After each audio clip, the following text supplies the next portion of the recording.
YouTube video में आपका स्वागत है। इसमें बात करेंगे हम आवेश का सतत वितरण। प्लीज़ इस वीडियो को लाइक करें, सब्सक्राइब करें और चैनल को सब्सक्राइब करें और शेयर करना ना भूलें। इसमें बात करेंगे इंटरमीडिएट के बारे में। आवेश का सतत वितरण जो गॉस के नियम के जो अनुप्रयोग कराएंगे हम, गॉस का नियम करवाया था हमने पिछली वीडियो में। जो गॉस के नियम का अनुप्रयोग कराएंगे उसमें इसकी जरूरत पड़ेगी। आवेश के सतत वितरण में रेखीय आवेश घनत्व और पृष्ठीय आवेश घनत्व और आयतन आवेश घनत्व। आवेश का जो सतत वितरण होता है वो 3 प्रकार का होता है। आवेश जो होता है 3 प्रकार से वितरित होता है। एक तो लंबाई पर, नंबर 1 पॉइंट है हमारा, 1 पॉइंट लंबाई पर। किस पर? लंबाई पर।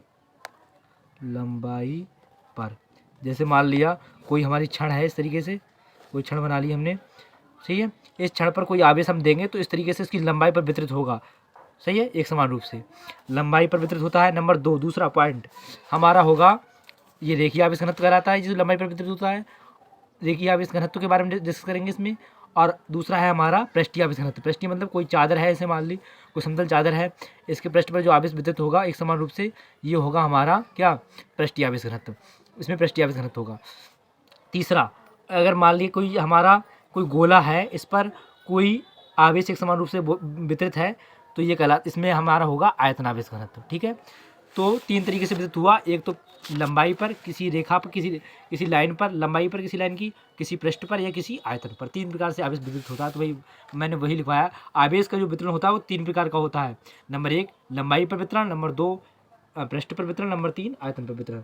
तो पहला है हमारा रेखीय आवेश घनत्व, रैखिक आवेश घनत्व। रैखिक आवेश घनत्व होता क्या है वास्तव में? जब कोई आवेश Q किसी लंबाई L पर एक समान रूप से वितरित होता है। जैसे मान लिया कोई लंबाई है हमारी, ये इस तरीके से कोई छड़ है, इसकी लंबाई कितनी मान ली हमने? L capital. ठीक है, ये L लंबाई पर, इस पर आवेश जो है एक समान रूप से वितरित है। ठीक है, कोई जब आवेश लंबाई पर वितरित होता है तो आवेश तथा लंबाई के अनुपात को, लंबाई L मान ली, अगर स्मॉल l मानने से तो लंबाई L मान ली, तो आवेश तथा लंबाई के अनुपात को कहते हैं हम रेखीय आवेश घनत्व कहते हैं। ठीक है, तो लैम्डा बराबर रेखीय आवेश घनत्व से प्लस करते हैं लैम्डा से। तो आवेश, जो आवेश दिया हमने प्लस Q आवेश, आवेश तथा लंबाई के अनुपात को कहेंगे रेखीय आवेश घनत्व कहेंगे। तो वही लिखा है मैंने। जब कोई आवेश Q किसी लंबाई L पर एक समान रूप से वितरित होता है तो आवेश Q तथा लंबाई L के अनुपात को रैखिक आवेश घनत्व कहते हैं। इसे लैम्डा से प्रदर्शित करते हैं। यहाँ पर देखो रैखिक आवेश घनत्व बराबर क्या है? लैम्डा बराबर आवेश तथा लंबाई, यानी आवेश तथा लंबाई के अनुपात को कहेंगे रैखिक आवेश घनत्व कहेंगे। इसका मात्रक, लैम्डा का मात्रक क्या हो जाएगा? देखो यहाँ पर Q का क्या होता है? कूलाम, और L का क्या होता है? मीटर। तो कूलाम मीटर हो जाएगा। इसकी विमा की बात करें तो विमा क्या होगी इसकी विमा होगी, देखो Q की विमा क्या होती है? AT, और लंबाई क्या होती है? L। तो AT तो ऊपर है ही हमारा, विमा है ही, और जब L ऊपर जाएगी घात तो ये हो जाएगा L इनवर्स। तो इसकी विमा आएगी ये ALT की घात -1, यानी Q की विमा जो होती है, Q होता है, ये Q अपन L होता है हमारा फार्मूला। Q की विमा होती है AT और L की विमा होती है हमारी L। तो ये L ऊपर जाएगा तो ये हो जाएगा AT, L की घात हो जाएगी -1। तो ये आ जाएगा हमारा AT, L की घात -1। ठीक है, अब आ जाओ पृष्ठीय आवेश घनत्व। जब कोई आवेश Q किसी पृष्ठ के A क्षेत्रफल पर, किसी पृष्ठ के A क्षेत्रफल पर एक समान रूप से वितरित होता है तो आवेश Q तथा क्षेत्रफल A के अनुपात को पृष्ठ आवेश घनत्व कहते हैं। जैसे मान ली बताया था मैंने, कोई चादर ले ली हमने, ठीक है, इस पर कोई आवेश एक समान रूप से फैला हुआ है, Q आवेश मान लिया हमने। ठीक है, इस तरीके से ये क्षेत्रफल A है इसका, चादर का, इस पर एक रूप से फैला हुआ है, तो आवेश तथा क्षेत्रफल के अनुपात को क्या कहेंगे हम? पृष्ठीय आवेश घनत्व कहेंगे, और इसे सिग्मा से प्रदर्शित करेंगे। ये क्या हमारा? सिग्मा से प्रदर्शित करते हैं। इसका मात्रक क्या होगा? देखो आवेश का मात्रक कूलाम और ए का मतलब मीटर स्क्वायर, तो ये हो जाएगा कूलाम मीटर स्क्वायर। देखो वही लिखा है मैंने। जब कोई आवेश Q, ठीक है, जब कोई आवेश Q किसी पृष्ठ के A क्षेत्रफल पर एक समान रूप से वितरित होता है तो आवेश Q तथा क्षेत्रफल A के अनुपात को क्या कहते हैं? पृष्ठ आवेश घनत्व कहते हैं। मैंने ये लिखवाया था कि आवेश जो होगा पृष्ठ आवेश घनत्व होगा, पृष्ठ पर आवेश जो होगा Q तथा पृष्ठ का क्षेत्रफल A, दोनों के अनुपात के बराबर होगा। मतलब आवेश तथा क्षेत्रफल के अनुपात को कहेंगे पृष्ठ आवेश घनत्व। इसका मात्रक क्या होता है? देखो Q का मतलब कूलाम और A का मतलब मीटर स्क्वायर, तो इसका मात्रक क्या हो जाएगा? कूलाम प्रति मीटर स्क्वायर। इसकी विमा क्या होगी? विमा देखो Q की विमा कितनी होती है? देखो Q की विमा क्या होगी? यहाँ पर देखो Q की विमा होती है AT लिख दिया मैंने, और क्षेत्रफल की क्या होगी? मीटर स्क्वायर होती है, तो इसकी हो जाएगी L स्क्वायर होगी। तो ये हो जाएगा AT की L की घात -2 पर जाएगी, तो L की घात हो जाएगी -2। तो ये आ जाएगा हमारी, इसकी विमा क्या आ जाएगी? AT L की घात -2, ये 2 माइनस के। ठीक है, अब आ जाओ किस पे? आयतन आवेश घनत्व। आयतन आवेश घनत्व होता क्या है वास्तव में?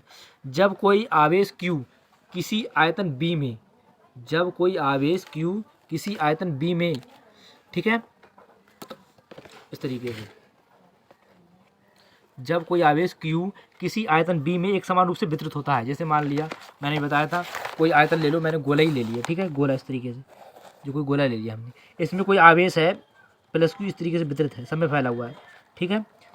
तो जब फैला हुआ है प्लस का आवेश, तो आवेश तथा गोले के आयतन मतलब बी, आवेश तथा आयतन के अनुपात को कैसे कहेंगे, आयतन आवेश घनत्व कहेंगे। इसे रो से प्रकट करते हैं, रो इस तरीके से बनाते हैं, रो, ठीक है। इसका मात्रा क्या होगा, कूलाम प्रति मीटर की क्यू। आयतन किसमें होता है, मीटर की क्यू में।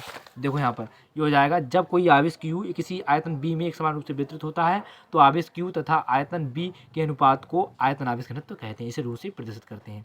आयतन आवेश घनत्व रो बराबर हो जाएगा आवेश क्यू बटे आयतन बी, और इसका मात्रा क्या होगा, कूलाम प्रति मीटर की क्यू होता है, ठीक है।